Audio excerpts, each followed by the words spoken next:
Fala, gente amiga, tudo bom? Eu sou Carlos Lose e este é o Batata Diário, o seu programa de dicas do Diário do Capitão. E hoje nós vamos continuar nossas análises de episódios de Jornada nas Estrelas, voltando a TNG, mais especificamente ao 13º episódio da primeira temporada, intitulado A Ordem Estabelecida. Gente, esse é um episódio bem interessante da primeira temporada, né? A primeira temporada que teve alguns percalços, né? Problemas, né? Na sua realização, né? Episódios que não agradaram muito ao público, né? Mas esse episódio eu achei que trabalhou uns temas bem pertinentes e bem interessantes. Para a gente poder entender isso, vamos falar um pouquinho desse plot desse episódio, né? A Enterprise ela estava buscando, né, os sobreviventes de um cargueiro, né? Que caiu, né, num planeta, né? Vamos dizer assim, como é que fala? Os módulos de fuga, né, do cargueiro que caíram no planeta.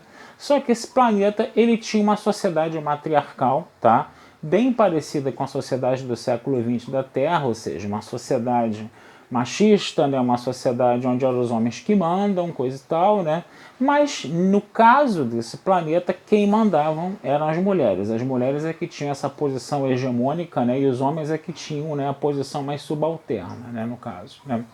E aí, né, a líder desse planeta, que era uma mulher chamada Beata, né, ela não estava sendo muito receptiva, né, com a tripulação da Enterprise, né, a Troi que teve que liderar o grupo avançado, né, o Riker ficou ali quietinho, mas o problema é que ele não ficou quietinho, ele começou a se meter na situação, né, mas o que acontece? Até a Beata dizer, né, que havia sobreviventes desse cargueiro, né, ela demorou um pouco, ela fez um jogo um pouco duro ali, né, mas no final das contas ela falou, né, que havia 4 sobreviventes, né, 4 homens, né, liderados por um cara chamado Ramsay, e eles eram considerados criminosos naquele planeta, né. Então a Enterprise vai fazer todo um trabalho de escanear, né, com autorização da Beata, obviamente, né, a superfície do planeta, né, e aí vai conseguir encontrar o Ramsay, né, por um enfeitezinho de platina, um cordãozinho de platina que ele tinha, né, porque o planeta não tinha a platina, então eles acharam a platina e acharam esse Ramsay aí, no caso, né.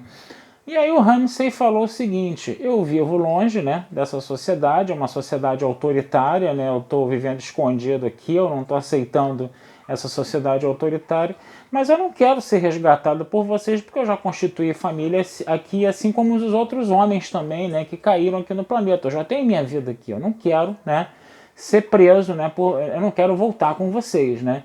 E a Enterprise não tinha muito, né, o que fazer, o pessoal do grupo avançado não tinha muito o que fazer, né, no caso, né, a não ser aceitar, né, as condições do Ramsay. O problema, né, é que o Ramsay, né, e todos os outros homens acabaram sendo presos, né, junto com as suas famílias, né, e eles, inclusive, por causa disso, por causa deles, eles acabaram sendo aprisionados, eles foram condenados à morte. Aí fica aquela situação: você vai embora e deixa os caras serem condenados à morte, ou você vai tentar ainda conversar com a Beata para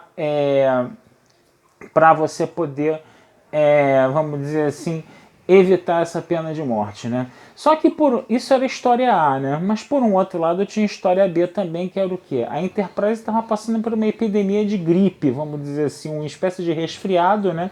Onde o vírus se modificava, né? Sofria mutações muito rápidas, né?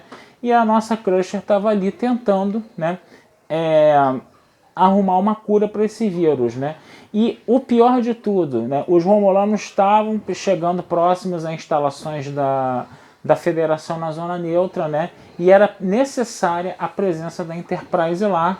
Só que a Enterprise está amarrada com esse problema, né, na superfície do planeta, e está enfrentando essa epidemia. Então ela tem que resolver esses dois problemas rapidamente, né, para ainda poder mostrar, né, a força da Federação na Zona Neutra, né, afugentar os Romulanos. Então você tem essa situação. O Riker, num primeiro momento, ele vai querer chutar a primeira diretriz e enfrentar a corte marcial, porque ele prefere enfrentar a corte marcial a deixar as pessoas morrerem. Mas quando ele diz que vai transportar 14 pessoas para a Enterprise, né, a Crusher, que já está comandando a nave, que já está todo mundo doente, né, a Crusher fala: não manda a gente para cá para cima porque ainda não consegui uma vacina para essa epidemia. E ficou essa situação, né? Ficou essa situação complicada aí no caso, né? E aí o que vai acontecer, né? o Data sobe, né, para a nave, né, e fica lá de prontidão, né, para ir para a zona neutra, né, com a tripulação mesmo doente, né. O Data, obviamente, por motivos óbvios, não vai pegar a doença, né. E aí o Data falou o seguinte, ó, deu uma otimizada no tempo aqui, vocês têm até eu ir para lá, entendeu, com a nave, entendeu? Vocês têm mais 48 minutos, né, até a gente poder resolver todos os problemas. Aí o Riker, na hora da execução, né, das 14 pessoas, ele começou com um discurso lá, né. A nossa Beata, num primeiro momento, falou, né, que aquelas pessoas estavam sendo executadas para dar exemplo, né, porque estava tendo uma tentativa de revolução no planeta dela, coisa e tal, não sei o que. Aí o Riker falou o seguinte, olha, eu acho que o problema não é um problema de revolução, não, é um problema de evolução. Aí que foi o problema do episódio, né? Que aí ele começou a dizer, né, que a evolução é uma coisa inevitável e você passar de regimes autoritários para regimes democráticos é uma coisa totalmente inevitável, que ela estava indo contra a inevitabilidade da evolução, que é passar de um regime autoritário para um regime democrático, né? E que ela inclusive poderia estar ali produzindo mártires, né, que só aumentariam ainda mais a revolta, né? Aí a nossa Beata chegou, né, conversou com o conselho dela, deu, vamos dizer assim, indulto para todo mundo, né? Não executou mais ninguém, mas botou todas essas 14 pessoas numa área bem afastada, né, da civilização dela no planeta, né? E aí o Riker, né, consegue subir a Enterprise com o grupo avançado, até porque a doutora Crusher já tinha conseguido, né, a cura, né, da epidemia, né, no caso, né, e ele inclusive teria essa opção de transportar as 14 pessoas caso, né, caso a execução fosse inevitável, né, e aí ele realmente chutaria a primeira diretriz, mas ele esperou, né, a Beata dar o veredito, e a Beata deu um veredito favorável, né, aos prisioneiros, né, no caso, né, e aí ele não precisou violar a primeira diretriz por causa disso. Agora, o detalhe é o seguinte, né? Essa argumentação do Riker, ela tem um problema, né? Por quê? Porque ele está supondo, né, que a palavra evolução, né? Todo mundo acha que a palavra evolução tem a ver com progresso, você sair de um estado pior para um estado melhor. Mas a palavra evolução não realmente significa isso, né? Se a gente pegar essa palavra mesmo que vem lá da biologia, significa o quê? São mudanças, né, genéticas que acontecem ao acaso, e se essas mudanças estiverem adaptadas ao meio ambiente, elas sobrevivem. Isso não significa necessariamente melhorar, tá? O que acontece? Você pode ter uma espécie que sofreu uma mutação genética, ela está adaptada a esse meio ambiente e ela sobrevive, né? Ao invés de uma que não esteja adaptada ao meio ambiente. Mas suponhamos que se amanhã o meio ambiente se modificar e essa espécie que sobreviveu, né, ao meio ambiente, né, não estiver adaptada a essas mudanças ao meio ambiente, ela vai morrer também. Tá? Então, evolução não necessariamente está associada à ideia de progresso, mas evolução está associada, sim, à ideia de mudança. Tá? É diferente. Mudança e adaptação, tá? Você pode estar adaptado no primeiro momento, mas no segundo momento você não está mais adaptado, entendeu? Porque a natureza mudou, e aí você morre também, tá? Então a evolução, ela não necessariamente está associada a progresso, ela está associada à mudança. A gente é que botou essa ideia de progresso na cabeça. E o problema e por que eu estou insistindo tanto nisso? É porque associar a ideia de evolução a progresso trouxe problemas muito graves para a humanidade no passado, né? A própria ideia de darwinismo social, por exemplo, na época da expansão imperialista, né, da Europa em cima da África e da Ásia, né? Os europeus, usando a ideia de evolução associada a progresso, começaram a dizer que era uma espécie mais evoluída e melhor que a africana e a asiática, né? E que isso dava direito a eles de levar a civilização para os africanos e asiáticos, né, e de dominar esses africanos e asiáticos porque eles eram mais evoluídos, né? E aí teve expansão imperialista, e a gente viu tudo que aconteceu, tudo que o continente europeu fez nesses continentes africanos e asiáticos, né, usando esse tipo de argumentação.